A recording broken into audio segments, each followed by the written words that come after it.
From all sorts of religious and ethnic backgrounds met at the Trinity United Methodist Church in Idaho Falls today to focus on what they are calling reclaiming the American spirit.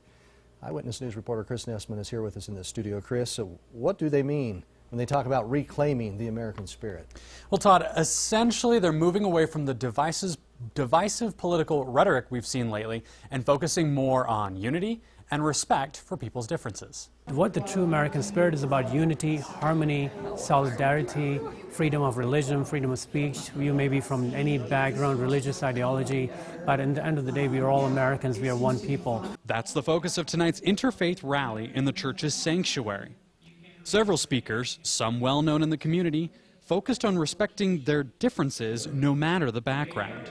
This will be a safe place for people to ask respectful questions and hear respectful answers. The hope is that in this part of Idaho, current and future generations can grow old, focusing more on what unites people and less on what divides people. We want our kids to grow in that kind of a world in the future where we have mutual respect for each other and we can build on our similarities and not our differences. For the regular people we talked to, it was a chance to gain a little insight into other people's background.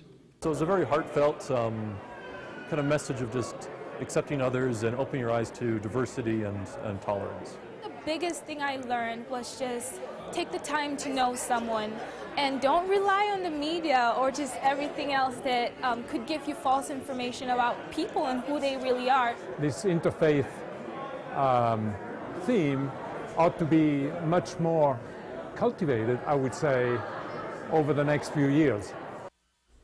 Overall, tonight had a very positive vibe, and they had speakers from a host of religious groups as well as people who weren't necessarily religious but supported the idea of understanding and respect.